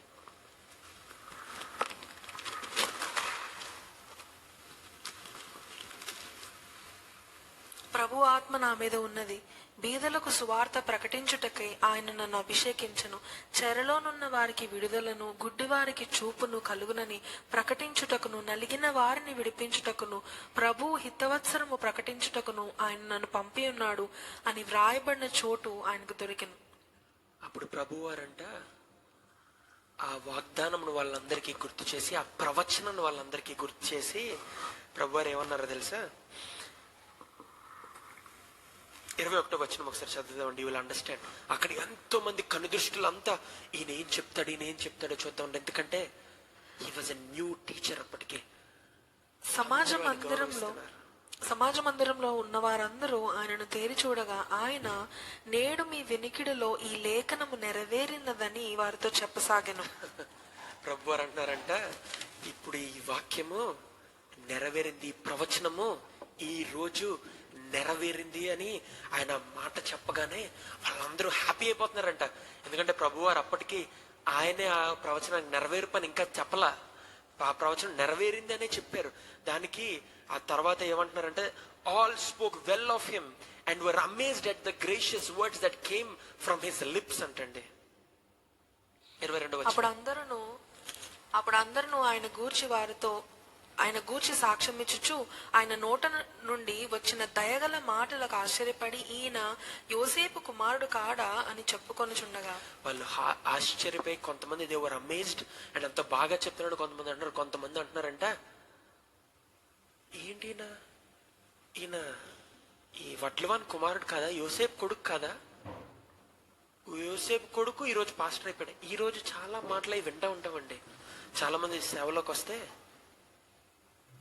దైవజనులు పిల్లలు వచ్చారనుకోండి, నెపోటిజం అని చెప్తే తిడుతూ ఉంటారు. లేదా ఏ బ్యాక్గ్రౌండ్ లేనోరు దేవుని పిలుపుతో వచ్చారంటండి, ఈ నిన్న కాక మన రోడ్ల మీద తిరిగేవాడు, ఈడు ఏ పని లేకుండా తిరిగేవాడు, ఈడు సేవకుడు అయిపోయాడు రా అని చెప్పి మాట్లాడతారు.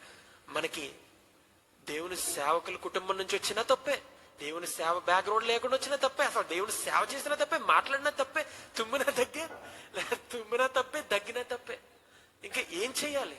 ప్రభువారిని వాళ్ళు, ఈయన వడ్లవాన్ కుమారుడు కాదా, ఈయన జోసెఫ్ కొడుకు కాదా, ఈయనకేంటి ఇంత జ్ఞానం ఎక్కడి నుంచి వచ్చింది? They were getting surprised by who he is. అప్పుడు ప్రభువారు అంటున్నారంట, ఈ రోజు మనలాంటి వారి గురించే ప్రభువారు మాట్లాడుతున్నారండి. చాలా మంది ప్రతిదాన్ని క్వశ్చన్ చేసి ప్రతి ఒక్కరిని ఈడు వాడు కొడుకు కదా, ఈడేంటి ఎంత స్థాయికి వెళ్ళాడు, వీళ్ళకి పుట్టాడు కదా, ఈడికి వాళ్ళు ఇచ్చారు కాబట్టి ఈ అవకాశం వచ్చిందని మాట్లాడుతున్నారు కదా. ప్రభువారు అంటున్నారంటే 23వ వచనంలో, Jesus said to them, surely you will quote this proverb to me, physician heal yourself, and you will tell me, physician heal yourself అని చెప్పమ్మా. 23వ వచనం. ఆయన వారిని చూచి, వైద్యుడా నిన్ను నీవే స్వస్థపరచుకొనుము అను సామెత చెప్పి, కపెర్నహూములో ఏ కార్యములు నీవు చేసితివని మేము వింటిమో ఆ కార్యములు ఈ నీ స్వదేశమందును చేయమని మీరు నాతో నిశ్చయముగా చెప్పుదురు అనెను. చాలా మంది దేవుడు ప్రార్థన చేసిన తర్వాత, లేదా మనం దేవునికి ప్రార్థన చేసి యేసు నామంలో స్వస్థత కలిగిన కొంతమంది స్వస్థత పడతారు. అప్పుడు ఏమంటారు తెలుసా? లేదు లైవ్లోకి రమ్మను, లైవ్లో చేసి ప్రార్థించమను, స్వస్థత పొందుతారు లేదు చూడమను. Isn't this the common word we hear? ఆలోచించండి నేను చెప్పేది. చాలా మంది దేవుని నమ్మరు, దేవుని నామంలో ఉండే శక్తిని నమ్మరు, దేవుని యొక్క శక్తిని ఆత్మ అనుభవం వాళ్ళకు ఉండదు. ఒక దైవజనుడు ఆత్మపూర్ణ, అందరి గురించి నేను చెప్పడం, చాలా మంది అబద్ధ ప్రవక్తలు, అబద్ధ బోధకులు, అబద్ధంగా హీలింగ్స్ చేసేవారు డబ్బు కోసం, ధనం కోసం, జోబులు నింపుకోవడం కోసం, పేరు ప్రఖ్యాతుల కోసం చేస్తున్నారు. దాన్ని నేను కూడా ఖండిస్తున్నాను, దాన్ని నేను ఎండోర్స్ చేయట్లా. కానీ నిజంగా దేవుని ఆత్మశక్తి కలిగిన వారు, ఎందుకంటే ప్రభువారు ఆయన శిష్యులతో మాట్లాడితే ఇలా సెలవిచ్చారు కదా, నేను వెళ్ళిపోతాను కానీ నేను చేసిన కార్యముల కంటే మించిన అద్భుత కార్యాలు, ఆశ్చర్య కార్యాలు మీరు చేయబోతున్నారని వాళ్ళకి వాగ్దానం సెలవిచ్చారండి ప్రభువారు. అంటే ఆ వాగ్దానం అపోస్తలుగా మారిన ప్రతి ఒక్కరికి, శిష్యుల నుంచి అపోస్తలుగా మారిన ప్రతి ఒక్కరికి వర్తిస్తుంది. ఆయన నమ్మిన వారు ఎంతో మంది అద్భుత కార్యాలు, ఆశ్చర్య కార్యాలు ఆయన నామంలో చేస్తున్నారండి ఈ రోజున. వాళ్ళు చేస్తుంటే ఇడు అబద్ధ బోధకుడురా, ఇడు అబద్ధ ప్రవక్తరా, లేకపోతే నువ్వు అక్కడ చేసావు కదా, అయితే ఈ రోజు ఒక కుంటోడు వచ్చాడు, వాడు కాళ్ళు ఇచ్చే, ఈ రోజు వాడు పక్షవాతం వచ్చాడు, వాడు పక్షవాతం నుంచి లేచి నిలబడమని చెప్పు, లేకపోతే ఈ రోజు వాడు కళ్ళు కనపడట్లా, నువ్వు చెయ్యేసి ప్రార్థించగానే కళ్ళు వచ్చేస్తాయి కదా, కళ్ళు ఇచ్చే వాడికి అని రెట్టించి మాట్లాడుతూ ఉంటారండి. విశ్వాసం లేని వారు ఎన్నైనా మాట్లాడుతూ ఉంటారు. కానీ ఈ రోజు విశ్వాసంలో ఉన్నవారు, దేవుని ఆత్మని అనుభవించిన వారు కూడా దాన్ని క్వశ్చన్ చేస్తూ ఉంటారు. నీకు రైట్ కైండ్ ఆఫ్ డిజర్న్మెంట్ ఉండాలని, వివేచన జ్ఞానం నీకు ఉన్నప్పుడు ఏది తప్పో ఏది రేటో నువ్వు గ్రహించగలవు. ఆయన వారిని చూసి, వైద్యుడా నిన్ను నీవే స్వస్థపరచుకోమన్నాడంటండి అను సామెత చెప్పి, కపెర్నహూములో ఏ కార్యములు నీవు చేసితివని మేము వింటిమో ఆ కార్యములు ఈ నీ స్వదేశమందును చేయమని మీరు నాతో నిశ్చయముగా చెప్పుదురనెను. ఆమేన్. అగైన్ ఇందాక మనం మాట్లాడుకున్నట్టే, they want to see what Jesus can do. కపెర్నహూములో నువ్వు చేసావు కదా, ఇక్కడ కూడా చేసి చూపించు. Prove to us that you are the man. Prove to us that you are the one who needs it అని ప్రభు వారిని ప్రశ్నించారంట. ఆ తర్వాత ప్రభు వారు ఇలా చెప్పారంట. Truly I tell you, he continued, no prophet is accepted in his hometown. I assure you that there will be many widows in Israel in Elijah's time and when the 24th verse is fine. మరియు ఆయన ఏ ప్రవక్తయు స్వదేశమందు హితుడు కాడని మీతో నిశ్చయముగా చెప్పుచున్నాను. Truly I tell you, no prophet is accepted in his hometown. ఏ దైవజనుడు, ఏ ప్రవక్తయు ఆయన సొంత ఊరిలో అంట ఆయన్ని యాక్సెప్ట్ చేయరంట. That means they reject him. Again I don't want to say me as an example, but చాలా మంది సొంత ఊర్లో వాళ్ళే తొక్కేయడానికి ప్రయత్నిస్తూ ఉంటారండి. బయట ఎంతో గౌరవం పొందుకుంటూ ఉంటారు దైవజనులు, వేరే ఊర్లు వెళ్తే పేరు ప్రఖ్యాతులు ఉన్న దైవజనులు కూడా, కానీ వాళ్ళ ఊర్లో మాత్రం ఎక్కడ ఆయనకి స్థానం ఇస్తే, ఎక్కడ ఈ పర్సన్ గనక మనం వేదికిస్తే ఆయన్ని ఎక్కడ తొక్కాలి, ఎంత కిందకి దిగజారుతాలో అంతగా అవమానించాలి. కానీ నొప్పి పడకూడదు. తెలియకుండా అవమానించడానికి ఒక పర్ఫెక్ట్ ఎగ్జాంపుల్ ఎవరైనా ఉన్నారంటే అండి, క్రిస్టియన్ పాస్టర్స్ గ్రూప్స్ ఉంటాయి కదా, వాళ్ళకి బాగా ఎక్కువగా ఉంటుందండి. ఎలా అవమానించాలి వాళ్ళకి బాగా తెలుసు అంట. ఒక గొప్ప రాజకీయ నాయకుడు అన్నాడంట, ఒక ఒక ఒక అతను వెళ్ళి ఆ రాజకీయ నాయుడు దగ్గరికి, అయ్యా నాకు పాలిటిక్స్ నేర్చుకోవాలని ఉంది, రాజకీయం నాకేమైనా నేర్పుతారు మీరంటే, ఇక్కడ కాదు బాబు నువ్వు నేర్చుకోవాల్సింది, అదిగో అక్కడ మోల్ చర్చను చూసావా, అక్కడికి వెళ్ళి నీకు మొత్తం రాజకీయం అర్థమైపోద్ది అన్నాడట. ఏ సార్ అలా అంటున్నారంటే, నేను అక్కడే నేర్చుకుని వచ్చానని చెప్పాడంట. అలాగా మందిరాల్లో ముఖ్యంగా ఈ గ్రూప్స్ ఆఫ్ పాస్టర్స్ కొంతమంది ఉంటారు, వాళ్ళు చేసే అంత రాజకీయం ఎవ్వరూ చేయలేరండి. ఎంత దారుణంగా ఉంటారంటే, చాలా మంది మాకు తెలుసు కాబట్టి మేము చెప్తున్నాం, చాలా మంది కామెంట్లు పెట్టండి వీళ్ళకి అని చెప్పి బ్యాచ్లను అరేంజ్ చేసి బ్యాడ్ కామెంట్స్ పెట్టిస్తూ ఉంటారు. This is the fact that I'm talking. లేదా వాళ్ళే fake accounts, wrong YouTube names పెట్టుకొని క్రియేట్ చేసుకొని పెట్టేస్తుంటారు. పాపం వాళ్ళకి తెలియదు ఏంటంటే, మేము ఈమెయిల్ ఐడీస్ ట్రాక్ ద్వారా ఎవరి ఈమెయిల్ ఐడి నుంచి ఎవరి ఇన్ఫర్మేషన్ వచ్చిందో మేము చెప్పగలం. నేమ్ మారిస్తే చాలు ఇంకెవరికి తెలియదు అనుకుంటారు. కానీ మా డిజిటల్ మీడియా టీంను ఏ దైవజనుడు అకౌంట్ నుంచి పేర్లు మార్చి ఎవరెవరు ఏ కామెంట్స్ పెట్టేస్తున్నారో కూడా మాకు తెలిసిపోతూ ఉంటుంది. దట్ ఈస్ బేసిక్ నాలెడ్జ్ అండి. కాబట్టి అలాగ ప్రభువారిని కూడా వాళ్ళు ప్రశ్నిస్తే అప్పుడు ప్రభువారు వాళ్ళకి చెప్పారు కదా, no prophet will be welcomed in his home town అన్న తర్వాత ఈ మాటలు సెలవిస్తున్నారంట. పాత నిబంధన నుంచి, ముఖ్యంగా ఆ టోరా నుంచి, పాత నిబంధన నుంచి, ధర్మశాస్త్రం నుంచి ఎందుకని ప్రభువారు మరలా కోట్ చేస్తున్నారంటే, ఎందుకని అవే వాక్యాలు తెరవ చేసి మాట్లాడుతున్నారంటే, ఆయన మాట్లాడే జనాంగం యూదా ప్రజలు. ముఖ్యంగా ఈ సమాజ మందిరంలోకి, సినగాగ్స్ లోకి వచ్చే జనాంగం ఎవరో తెలుసా? ఎక్కువగా పరిసయ్యులు, ఎక్కువగా మత బోధకులు, మతాన్ని అనుసరించేవారు, నేర్చుకునేవారు, సద్దుకేలు, వీళ్ళు ఎక్కువగా వచ్చేవారు అంటండి. ఎందుకు? వాక్యాన్ని వాళ్ళకి తెలిసినా సరే వినడానికి వాళ్ళకి అలవాటు. It is a rule for every Jewish man who lives in the country must attend the synagogues every week on the Sabbath day. సబాతు దినం రోజున ఖచ్చితంగా యూదుడు అనిపించుకునే ప్రతి ఒక్కడు, మత బోధకుడు, మత పరిచారకుడు, లేకపోతే రబ్బీ కానీ, లేకపోతే ఈ సద్దుకేయులు కానీ, లేకపోతే ఈ పరిసయ్యులు కానీ, ప్రతి ఒక్కళ్ళు కూడా సినగాగ్స్ లోకి వెళ్ళాలి, సమాజ మందిరంలోకి వెళ్ళాలి, వాళ్ళు బోధించినా బోధించకున్నా. వాళ్ళు వెళ్ళి ఆ రోజు ప్రభు వారు బోధించే సమయం. బహుశా అది మత్తయి సువార్తలో అయితే it looks like it is later on in his career, కానీ లూకా సువార్తలో మనం చూసినట్లయితే it is early on in his career. అంటే ప్రభు వారు ఆయన పరిచయం మొదలుపెట్టిన కొత్తలోనే 1 లేదా కార్యములు చేసిన తర్వాత ఆయన వెళ్ళారంటండి అక్కడ ఈ పరిచర్కి, ఇక్కడ ఈ సినగోగలో మాట్లాడడానికి. అప్పుడు ప్రభు వారు ఇలా చెప్తున్నారు కదా, I assure you that there were many widows in Israel in Elijah's time. When the sky was shut for 3.5 years, there was a severe famine throughout the land. Again, appudu yet Elia was not sent to any of them but to the widow in Zarephath in the region of Sidon. మరియు ఆయన ఏ ప్రవక్తయు స్వదేశమందు హితుడు కాడని మీతో నిశ్చయంగా చెప్పుచున్నాను.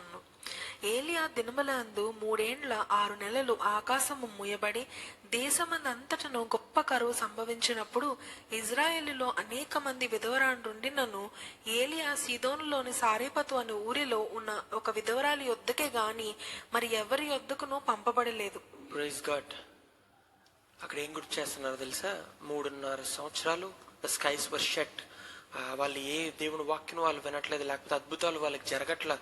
ఏలియాన్న మాత్రం ప్రవక్తని ఏలియాన్న మాత్రం ఆ కరువు ఉన్న వాళ్ళ దగ్గరికి కానీ ఎక్కడికి పంపలేదు. కానీ సిదోము ప్రాంతం దగ్గర ఉన్న ఒక గొడ్రాల ఉన్న విధవరాలైన స్త్రీ దగ్గరికి ఏలియా ప్రవక్తని పంపి తన చనిపోతున్న కుమారుడిని తిరిగి లేపారు. That is fact. సిదోము ప్రాంతం దగ్గర he raised him back again. ఆ విధవరాలు ఒక బాధ, భర్తను కోల్పోయింది, తన కుమారుని కూడా కోల్పోతే he raised him back again. ఆ తర్వాత ప్రభువారు మరలా ఇంకొక పాత నిబంధన నుంచి ఇంకొకటి కోట్ చేస్తున్నారంట. And there was many in Israel with leprosy in the time of Elisha the prophet, yet not one of them was cleansed, but only Naaman the Syrian was cleansed. మరియు ప్రవక్త అయిన ఎలీషా కాలమందు ఇజ్రాయేలులో అనేక కుష్ఠరోగులుండినను Syria దేశస్థుడైన నయమాను తప్ప మరి ఎవ్వడును శుద్ధి నొందలేదని నేను మీతో నిశ్చయముగా చెప్పుచున్నాను. హల్లెలూయా.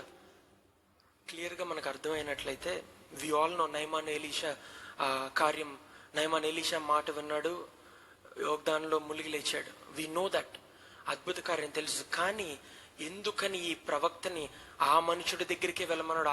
ఆ కాలంలో ఎంతో మంది ఆ జబ్బున్న వాళ్ళు ఉన్నారు కదా, ఎంతో మంది ఆ వ్యాధితో బాధపడుతూ ఉన్నారు కదా. కానీ ఎందుకని లెప్రసీతో ఆ కాలంలో ఎక్కువ మందికి లెప్రసీ వ్యాధి వచ్చేదంటారు. వాళ్ళు దాన్ని ఆపలేకపోయేవారు. They couldn't stop leprosy. చాలా మందికి ఉండగా ఈ సిరియన్ అయిన ప్రాంతం, అంటే he was not even from his own land, Syrian ప్రాంతానికి సంబంధించిన వాడి దగ్గరికి మాత్రమే ఎందుకని ప్రభు వారు పంపారు? Because he has a plan and he has a purpose for every single one of them. ప్రతి ఒక్కరి కోసం ఆయనకు ఒక ప్రత్యేకమైన ప్రణాళిక. ప్రతి ఒక్కరి కోసం ఎన్నిసార్లు రిజెక్షన్ ఎదుర్కొన్నా ఆయన కోసం ఒక ప్రత్యేక సమయంలో ప్రత్యేక కార్యం, దైవ కార్యం జరగాలంటే ఆయన అనుకున్న సరి అయిన సమయంలో జరగాలి. ఆయన తొందరగాను రాడు, లేదా ఆలస్యంగాను రాడు. ఎవరి దగ్గరికి పడితే వాళ్ళ దగ్గరికి వెళ్ళడు. కానీ ఎవరైతే నీతిమంతులు మొరపెడతారో యెహోవా ఆలకించునని చెప్పాడు కదా. నీతిమంతుడు మొరపెట్టగా, లేకపోతే ఎవరికైతే దేవుని చిత్తం ప్రణాళిక వాళ్ళ జీవితం పైన ఉందో వాళ్ళ జీవితం అద్భుతంగా మారిపోతుందంట. అలాగనే అక్కడ నయమాను ఆ ఏలియా మాట విన్నాడు, యోగ్దాన్లో మునిగి లేచాడు, స్వస్థపరచబడ్డాడు. ఆ విషయాన్ని గుర్తు చేసిన తర్వాత ఆ విషయాన్ని విన్న వాళ్ళకి కోపం వచ్చింది. ఎందుకు కోపం వచ్చింది తెలుసా? ఒకటి, ఆ వాక్యానికి, ఆ ప్రవచనానికి రియాలిటీ నేనే. I am the one who fulfilled the prophecy. ఆ ప్రవచనాన్ని నెరవేర్చువాడను నేనే. అంటే నేనే మీరు ఎదురు చూస్తున్న మెస్సియాని, నేనే దేవుడను అని వాళ్ళకి తెలియచేస్తే వాళ్ళకి కోపం వచ్చింది. Because they believe in Elia, they believe in Elijah, they believe in Elisha, they believe in all the prophets of the Old Testament, but they do not believe in Jesus Christ at that moment. వాళ్ళ పాత నిబంధనలో ఉన్న ఏలియా, Elisha ప్రవక్తల్ని, ఎంతో మంది ప్రవక్తలను వాళ్ళు నమ్మారు, వాళ్ళని అనుసరించారు. కానీ ప్రభు అయిన యేసుక్రీస్తు వారు వాళ్ళ కళ్ళ ముందు కనిపించేటప్పటికి వాళ్ళు ఊహించుకున్న మెస్సయ్య ఈయన కాదు. కాబట్టి ఈయన మెస్సయ్యను గ్రహించగలిగినా సరే, ఆ వాక్య జ్ఞానం వాళ్ళకు ఉన్నా సరే ఆయన్ని తిరస్కరించారంట. ప్రభు వారిని తిరస్కరించి వాళ్ళు ఏం చేశారో తెలుసా? ఆయన్ని కోపంతో they drove him out of the town. ఆయన్ని ఊరు చివరికి తీసుకెళ్ళిపోయి కొండ మీద నుంచి తోసేయడానికి, అంటే ఆయన చంపేయడానికి ప్రయత్నించారంట. మనకు ఒకటి గుర్తుండాలండి. ఇది పెద్దగా చాలా మందికి గుర్తుండదు ప్రభు వారి జీవితంలో. ఎందుకంటే ఇది చాలా ప్రారంభ స్థితిలో, ఆయన మొదటి స్థాయిలో ఉన్నప్పుడు, ఆయన పరిచయం మొదలు పెట్టినప్పుడే జరిగింది కాబట్టి పెద్దగా గుర్తుపడరు. ఆయన చనిపోవడానికి సిద్ధపడినప్పుడు, ఆయన తెలియజేసినప్పుడు ఆయన అప్పుడు సిద్ధపడ్డాడు కాబట్టి అప్పుడే చనిపోయాడు. వాళ్ళు చనిపోయడానికి ఆయన అనుమతించాడు కాబట్టే వాళ్ళు చంపగలిగారని, ఇక్కడ వాళ్ళు చంపడానికి ప్రయత్నించి ఆ కొండ చివరికి తీసుకెళ్లి తోసేయడానికి ప్రయత్నిస్తే ప్రభువారు ఏం చేశారో తెలుసా? ఏం చేశారో చెప్పే ముందు, మీ జీవితాల్లో కూడా అలాగే జరుగుతుందేమో. చివరి వరకు మిమ్మల్ని తీసుకెళ్తున్నారు. మీకు ఉద్యోగం వస్తుంది, లేకపోతే మీ ప్రార్థనకి జవాబు వస్తుంది, లేకపోతే మీకు ఆ ఎగ్జామ్లో క్వాలిఫై అవుతారు. ప్రతి విధంలో ఎడ్జ్ దాకా తీసుకెళ్ళి అక్కడి నుంచి మిమ్మల్ని కిందకి తోసేసి నేలమట్టం చేయడానికి ప్రయత్నిస్తున్నారండి. People reject you. అక్కడ అందరూ తిరస్కరిస్తున్నారు. ఎక్కడ యేసుప్రభు వారు మాట్లాడిన మాటల్ని వాళ్ళు తిరస్కరించి ఆయన్ని చంపేయడానికి వాళ్ళు ప్రయత్నిస్తున్నారు. నీ జీవితంలో కూడా నువ్వు అన్నట్లో కరెక్ట్ గా ఉన్న ప్రభు వారు ఎలాగైతే ప్రతి విషయంలో కరెక్ట్ గా ఉన్న, ఆయన మీద ఏ మచ్చ ఎవరైనా చూపిస్తే, నేను నా మీద ఎవరైనా నేరం రూపించగలిగిన ఎవరైనా ఉంటే ముందుకు రమ్మన్నారంట. Nobody can show point fingers at him. ఆయన నేరారోపణ చేశాడని ఎవరు నిరూపించలేరు. Because he never committed a sin in his life. అంత ఖచ్చితంగా ఆయన బ్రతికాడు, అంత నీతిగా ఆయన బ్రతికాడు. మీలో కూడా ఎంతో మంది నీతిగా బ్రతుకుతా, క్రీస్తు కోసం బ్రతుకుతా, కానీ జీవితంలో ఎన్నో రిజెక్షన్ మీరు ఎదుర్కొంటున్నారు. ఇప్పటిదాకా చెప్పినన్ని ఎగ్జాంపుల్స్ ఉన్న రిజెక్షన్స్ మీరు ఎదుర్కొంటున్నారా? అయితే ప్రభు వారు అంటున్నారు కదా, నిన్ను తోయడానికి లోకమంతా కలిసి ప్రయత్నించినా, నిన్ను పడవేయడానికి ప్రయత్నించినా, ఐఆమ్ ఆన్ యువర్ సైడ్. నేను నీ పక్షాన్ని నుండి పోరాడేవాడిని. ఎందుకంటే ఆ రోజు ప్రభు వారిని చంపడానికి వాళ్ళు నిర్ణయించుకున్న తండ్రి అనే దేవుడు, ఆయనకి ఇంకా సమయం రాలేదని నిర్ణయించుకొని తర్వాత వచనంలో ప్రభు ఏం చేశారో తెలుసా? 30వ వచనంలో, but he walked right through the crowd and went on his way.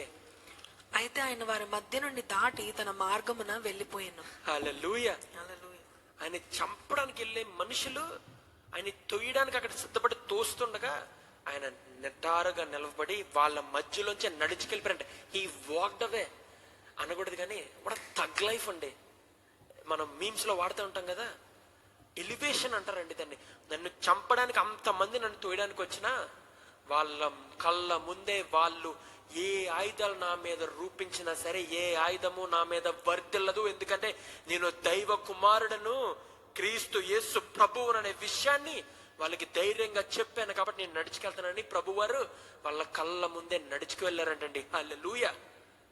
So no matter what the world is trying to tell you, if the world is trying to tell you you're not good enough, you're not worthy enough, God is telling you I am on your side. నువ్వు దేనికి పనికిరావు, దేనికి పనికిరాని దానివు, they విషయంలో నువ్వు హెచ్చించబడవు, నిన్ను ఎప్పుడు నేను రిజెక్ట్ చేస్తాను ఉంటాను లోకం నీకు సెలవిస్తుందా? ప్రభు అంటున్నారు కదా, ఐఎమ్ యాక్సెప్టింగ్ యూ. నేను అంగీకరిస్తున్నాను. లోకం నేను రిజెక్ట్ చేసి నేను అంగీకరిస్తున్నాను. Walk in my path. If you walk in the righteous path, I will give you my spirit and my power and my authority towards you and you will be blessed అని ప్రభు వారు సెలవిస్తున్నారండి. కాబట్టి కృంగిపోకండి. సాతాను ముందు వచ్చిన కనుక మన లూకాసు వార్త 4వ వచనం ఆఖరిలో కనుక మనం వెళ్ళినట్లయితే ప్రభు వారిని టెంప్ట్ చేసి ప్రభు వారిని ప్రలోభ పెట్టడానికి ప్రయత్నించి ఎన్ని ప్రయత్నించినా సరే ఆయన వాడిని తిరస్కరించారు. He rejected Satan. అప్పుడు సాతాన్ ఏం చేసిందో తెలుసా? He left Jesus until a more opportune time అని రాయబడి ఉందండి.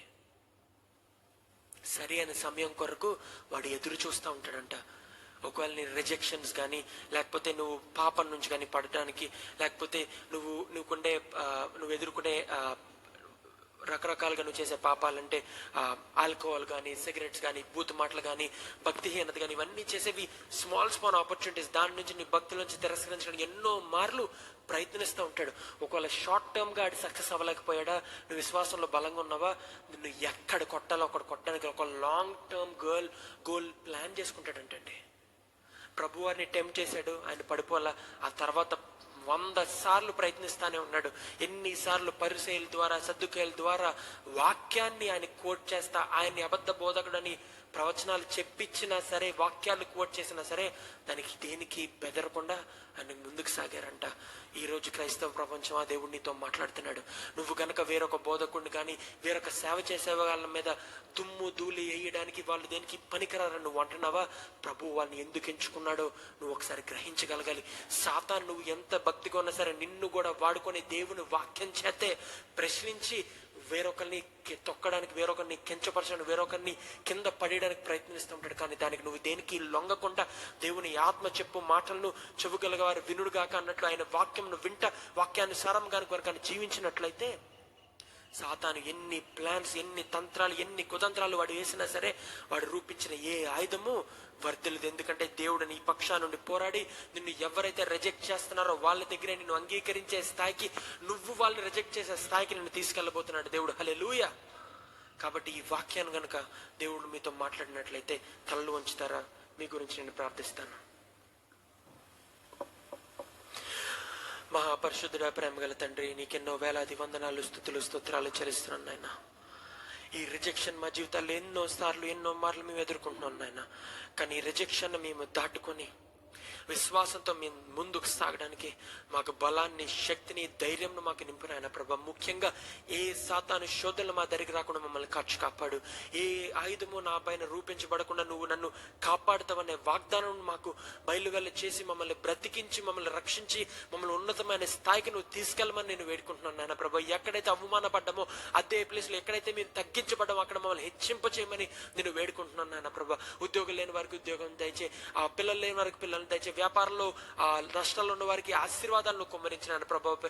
అలాగే కాలేజీలో సీట్స్ రాని వారికి, ఎంసెట్ లో సీట్ రాని వారికి, నీట్ లో సీట్ రాని వారికి, ముఖ్యంగా మెడికల్ కౌన్సిలింగ్ లో సీట్ రాని వారికి నువ్వు సీట్ దయచేసి ఉన్నతమైన స్థాయికి నువ్వు తీసుకెళ్ళమని అడుగుతున్నాను ప్రభావ. డిఎస్సిలో క్వాలిఫై చేయను ప్రభావ. ఉన్నతమైన స్థాయికి వాళ్ళని తీసుకెళ్లి మంచి గవర్నమెంట్ జాబ్ అనుగ్రహించిన ప్రభావ. ప్రతి విధమైన వాళ్ళు చేసే ప్రతి విధమైన ప్రార్థన నువ్వు జవాబు అనుగ్రహించి వాళ్ళు ఉన్న